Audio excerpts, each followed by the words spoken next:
meresmikan bandara ini di Morowali, enggak pernah. Seingat saya yang saya resmikan adalah Bandara Maleo di Morowali. Itu yang membangun pemerintah.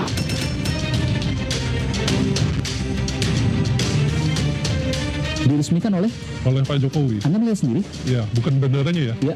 Smelter IMIP-nya, kawasan IMIP-nya itu Anda melihat sendiri? Lihat sendiri. Diresmikan oleh Pak Jokowi? Oleh Pak Jokowi. Terdaftar, itu terdaftar, nggak mungkin bandar itu dia terdaftar. Tapi selama ini di sana itu belum ada pergerakan dari pesawat asing.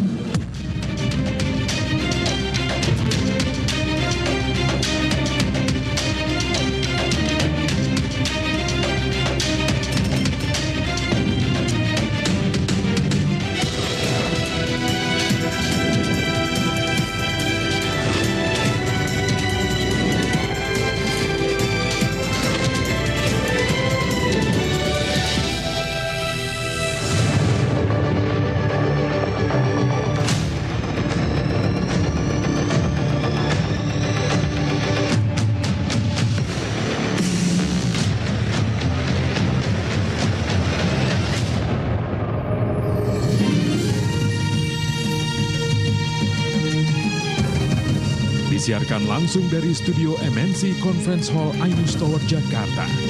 Inilah Rakyat Bersuara bersama Aiman Wicaksono.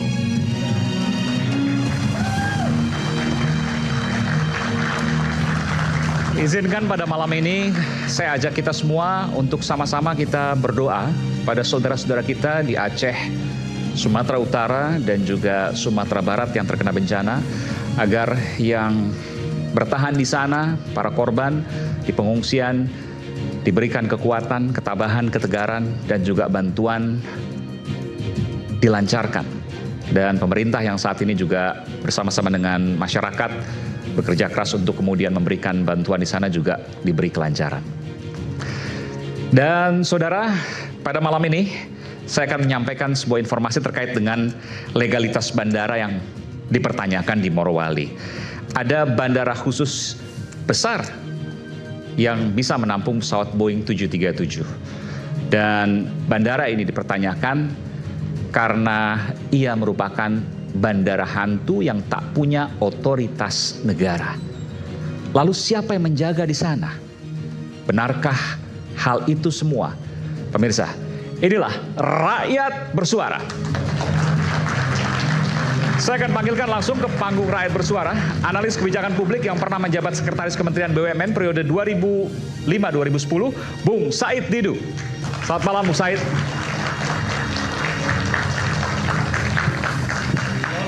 Wow, buku. Oke, dengan data ya biasa. Lalu pengamat penerbangan, Bung Alvin Lee. Ini kawan lama yang nggak pernah berubah. Oke, Bung Alvin situ ya. Kemudian pakar di sebelah sini Bung Alvin Lee ya. Kemudian saya panggilkan pakar ekonomi politik Bung Iksanuddin Nursi.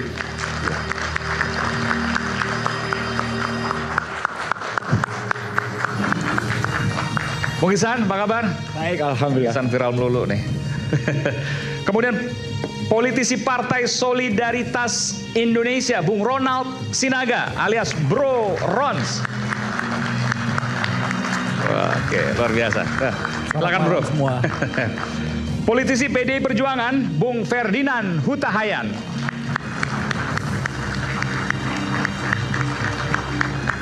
Silakan Bung Ferdinand. Dan relawan Jokowi, Wakil Ketua Umum Bara JP, Bung David Pajung. Selamat malam Bung David. Malam. Silakan.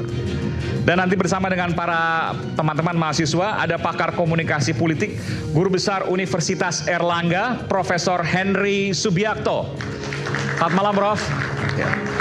Kepala Badan Intelijen Strategis BAIS TNI 2011-2013, Laksda Purnawirawan Soleman Ponto. Selamat malam, Pak Soleman.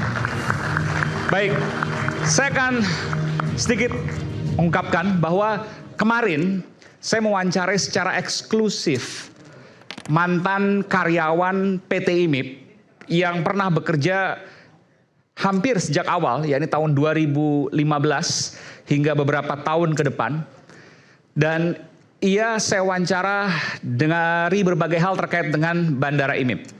Kenapa harus saya rekam sebelumnya? Sebenarnya saya ingin mengajak dia pada hari ini. Tapi ia mengatakan kepada saya, nanti ada di rekaman, bahwa kalau live, kalau siaran langsung, maka ia khawatir karena pernah dulu temannya mengungkapkan hal-hal serupa, maka ada intimidasi di luar gedung di tempat ia melaksanakan siaran langsung. Nah, seperti apa fakta yang ia sampaikan kepada saya? Kita akan putarkan rekamannya berikut ini. Dan saya sudah bersama dengannya. Selamat malam. Malam. Saya tidak menyebut nama Anda, saya akan samarkan audio dan juga visual Anda. Anda salah satu pimpinan di PT IMIP tahun 2015. Iya. Oke, saya tidak menyebutkan sampai tahun berapa, tapi beberapa tahun Anda di sana. Saya ingin tanya, Anda berada di PT IMIP di Morowali Iya. pada saat pembangunan bandara, sebelum pembangunan bandara, betul? Saat land clearing tepatnya. Oh, bersih-bersih lahan. Iya, bersih-bersih untuk kemudian lahan. dilakukan pembangunan bandara. Iya. Pertanyaannya, untuk apa dibangun bandara itu di PT IMIP? Iya, sebenarnya memang bandara itu diniatkan untuk mempermudah mobilisasi para tenaga kerja asing yang selama selama saya di sana, itu mobilisasi dilakukan menggunakan pesawat komersil Dari?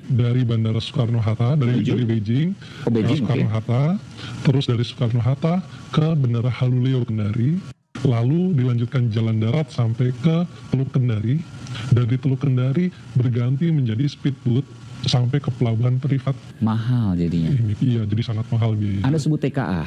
Iya, Dari satu negara atau beberapa negara? dari Tiongkok saja. Dari China mainland, dari Iya, Tiongkok dari saja. Tiongkok saja. Berapa mobilisasinya per hari? TKA itu dari Beijing, kemudian ke Soekarno-Hatta, sampai kemudian ke Bandara Haluleo di Kendari, Sulawesi Tenggara, dan seterusnya sampai kemudian ke PT IMIP. Sekali perjalanan itu rata-rata antara 50 sampai 100 orang Setiap hari, setiap hari. 50 sampai 100 orang TKA Cina, TKA Cina setiap hari. hari betul. Dan sampai hari ini. Sampai kalau saat ini saya tidak ada di sana, jadi saya Tapi beberapa tahun itu. beberapa tahun, betul. Datang terus, Iya, keluar masuk. keluar masuk.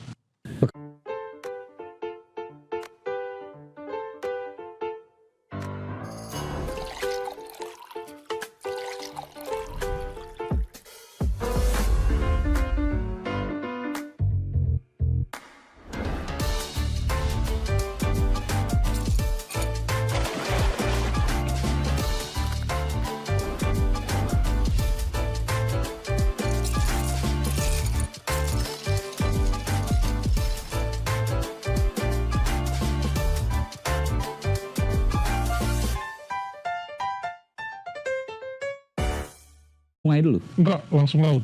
Oh, langsung laut. Langsung laut lepas. Langsung laut lepas. Iya. Dan itu di kompleks tertutup di PT IMIP. Iya, betul. Saya garis bawahi, tertutup. Iya, tertutup. Dan TKA tadi Anda katakan ada yang jadi tukang sapu. TKA Cina tukang Iya, sapu. ada. Kenapa bukan dari Indonesia? Nah, gini, pada waktu kita di dalam, kita juga diskusi dengan IW, salah satu direktur operasional di sana.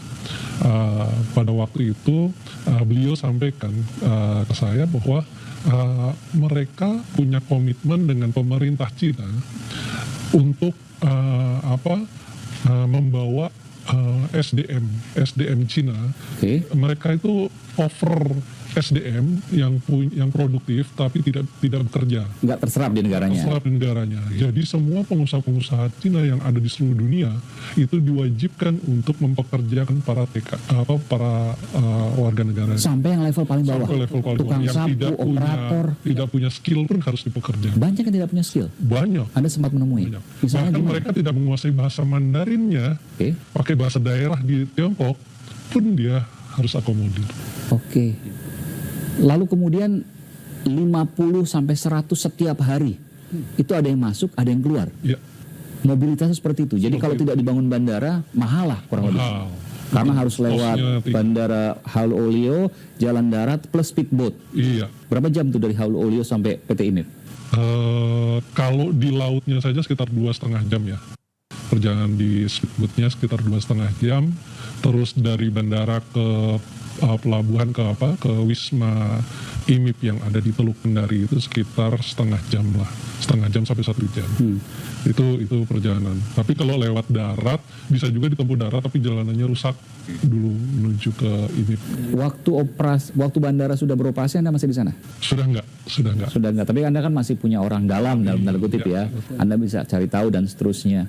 Pada waktu itu bandara sudah beroperasi itu dari luar negeri atau dari dalam negeri Indonesia yang mendarat di sana? Yang saya dengar informasinya dari rekan saya di dalam itu dari Soekarno-Hatta dan dari Samratulangi. Oh, dari Jakarta, Dari Bandara Cengkareng ya, Internasional Jakarta. Tangerang, dan dari Manado. Iya. Oke, jadi nggak ada yang dari luar negeri? Nggak ada. Informasinya langsung begitu, cuman memang mobilisasinya dari sana sampai ke bandara. Tapi itu Anda dengar? Iya. Prakteknya seperti apa? Nggak tahu. Betul. Pertanyaannya kan karena memang kompleksnya sangat tertutup. Iya. Saya ingin tanya, betulkah informasi yang saya dapatkan bahwa polisi dan tentara pun ya yang berjaga di sekitar lokasi sulit untuk masuk ke dalam kompleks? Mereka punya yang namanya MSS ya, Morowali Security Service. Oke, itu sendiri ya? Iya, jadi keamanannya sendiri sudah mirip polisi lah ibaratnya gitu. Jadi memang Tapi bukan anggota polisi, bukan tentara? pimpinannya adalah mantan Kabak Intelkam Kabak Intelkam Polri. Oke, siapa? Pak saya lupa namanya persisnya ya. Tahun berapa waktu itu? Suparni Suparto atau Suparni Suparto, oke. Pimpinannya pada waktu itu ya? Pimpinannya MSS itu. Oke. Jadi polisi, tentara, jangankan warga nih, polisi, tentara susah masuk ke dalam. Bahkan bupati pun nggak bisa masuk. Bahkan bupati nggak bisa masuk. Bupati nggak bisa masuk. Lalu siapa yang bisa menjamin bandara itu hanya dari dalam negeri? Kan bisa aja langsung dari luar negeri, dari Malaysia misalnya, dari Malaysia, Kalimantan bagian utara tuh, Kucing dan lain sebagainya ya, Sarawak. Atau Filipina misalnya yang dekat dengan situ, kan bisa saja. Ya bisa mungkin, tapi saya belum mendapatkan informasi itu. Oke, setidaknya Anda belum mendapatkan karena Anda udah keburu mengundurkan diri. Oke. Kenapa Anda yang mengundurkan diri? kedua, mungkin gini sedikit ada tambahan. Banyak kontainer yang masuk juga. Itu membawa seperti mata pacul, wajar Dari Cina. dari Cina. Jadi mereka produk UMKM-nya Cina harus diakomodir. Apa aja? Mata pacul. Pacul, linggis, wajan, kayak gitulah peralatan-peralatan pertukangan atau spare part kendaraan itu memang diambilkan dari Cina. Spare part Dikirim. kendaraan untuk operasional di sana.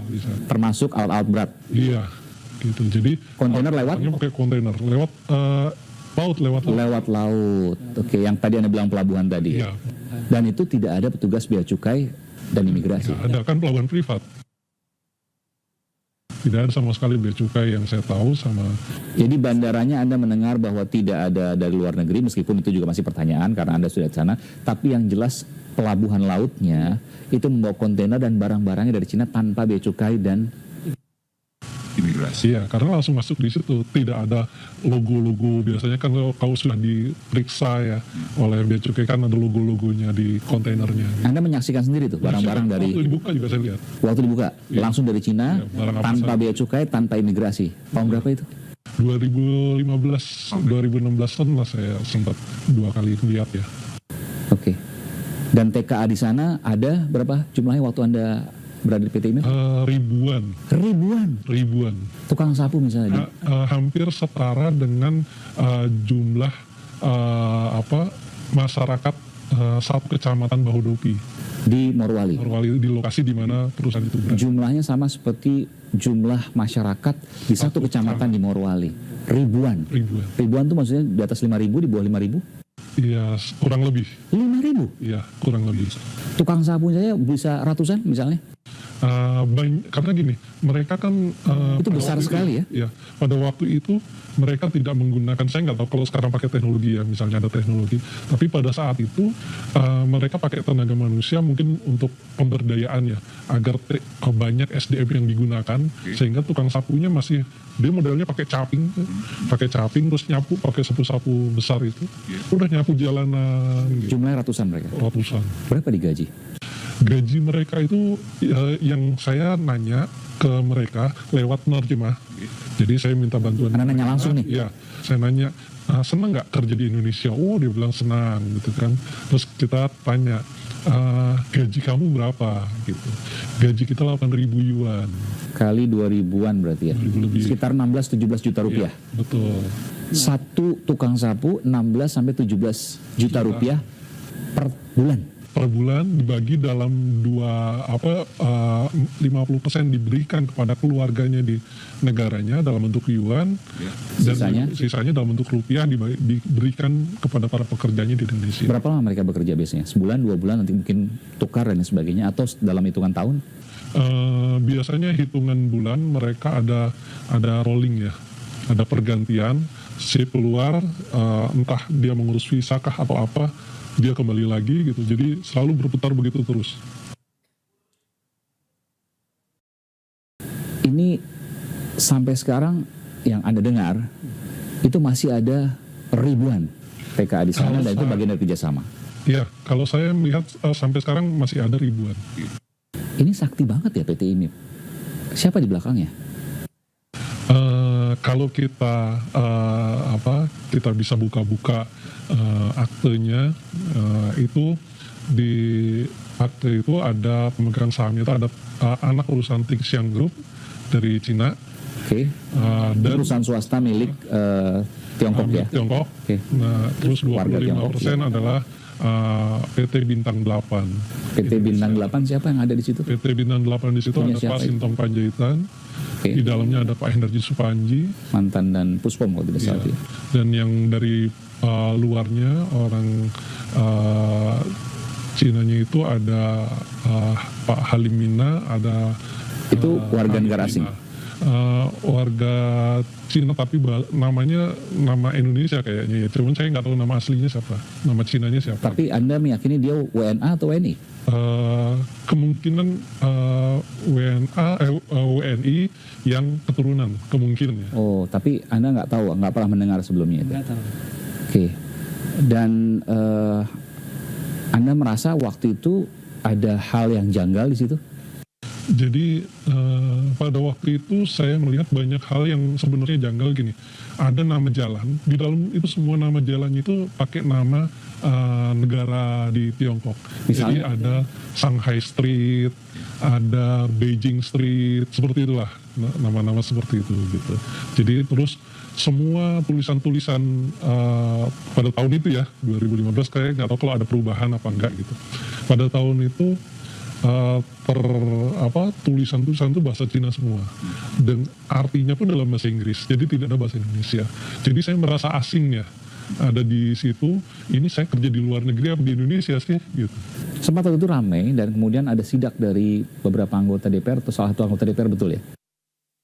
Tapi yang saya ingat waktu itu tidak menemukan ada warga negara Cina yang banyak di situ, betul? Betul. Seperti apa? Jadi polanya sebenarnya gini, kalau mau sidak itu maaf lewat udara lebih pas. Karena jalan akses darat itu ada 2 pintu gerbang. Jadi gerbang pertama itu jaraknya sekitar 500 meter ke gerbang kedua. Persisnya saya iya kurang lebih lah gitu. kurang lebih lah. Itu dari gerbang pertama, ketika ada informasi, ada tamu, ada kunjungan pejabat gitu. Di dalam itu sirenenya udah bunyi. Oke, apa yang terjadi setelah itu? Disiapkan shuttle bus untuk mobilisasi para TKA-nya untuk ke lokasi yang lebih aman. Di mana? Ada di hutan. Oh, hutan. Iya, di hutan tuh ada mes ya, semacam mes juga disiapkan untuk mobilisasi. Jadi ribuan bisa digeser langsung ke Bisa hutan? digeser. Ribuan? Iya. Dan ketika Anda pulang pada saat live, bisa dicegat? Jadi ada kekhawatiran karena saya tidak hanya bekerja baru di sini dengan maaf orang Tiongkok ya, ada beberapa perusahaan di sebelumnya yang juga saya bekerja di perusahaan WNA ya? Iya, yang sama. Itu polanya adalah bekerja sama dengan mafia. Oke. Yang Mafia lokal. ya mafia Preman. lokal atau ya preman lah. Oke. istilahnya. Yang mereka ketika live ditunggu setelah live. Terus apa yang terjadi? Kita tahulah kondisinya begitulah. Intimidasi. Ya, intimidasi, ada yang bentuknya membahayakan nyawa, ada yang menjadi pembungkaman lah. Oke. Kan bisa lapor polisi. Ya, kita sama-sama tahulah kondisinya, bagaimana aparat kita. Sudah pernah Apalagi- dilaporkan, apalagi- sudah pernah melaporkan misalnya waktu itu orang tersebut?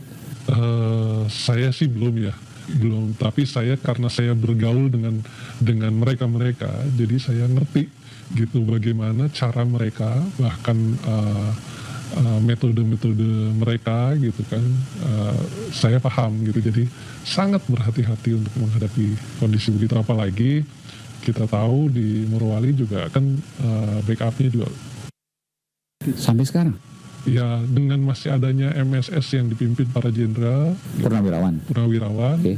Kan udah sepuh banget, kayak Pak Sintong tuh udah 80-an tahun, 85 kalau nggak salah. Beliau kan Akademi Militer Nasional AMN tahun 63. Iya, tapi Artinya kalau sangat sepuh, dukungan sangat, dari ya sudah senior banget. kalau dukungan dari penguasanya masih ada, kan kita tahu bahwa 2015 diresmikan oleh Presiden. Anda waktu itu ada di sana? Iya, ada Diresmikan oleh? oleh Pak Jokowi. Anda melihat sendiri? Iya, bukan benderanya ya, Iya. smelter IMIP-nya, kawasan IMIP-nya itu diresmikan. Anda melihat sendiri? Lihat sendiri. Diresmikan oleh Pak Jokowi? Diresmikan oleh Pak Jokowi. Saya ada di sana. Anda di sana? Iya. Ada dokumennya misalnya, foto dan lain sebagainya? Waktu kasus tidak ditemukannya TKA itu oleh Bukan, dokumen pada saat Pak Jokowi meresmikan pada waktu itu. punya. Sekarang saya hapus semua. Saya ingin tanya terakhir untuk Anda.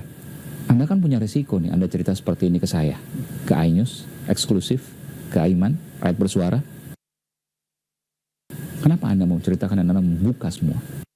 Gini, saya kadang prihatin ya, melihat tambang-tambang kita itu dikuasai oleh bukan kita, gitu loh, oleh bukan untuk kemakmuran rakyat. Karena saya merasakan, melihat langsung berinteraksi dengan masyarakat di desa Patupia, di desa Sekelilingnya itu ya? sekelilingnya itu.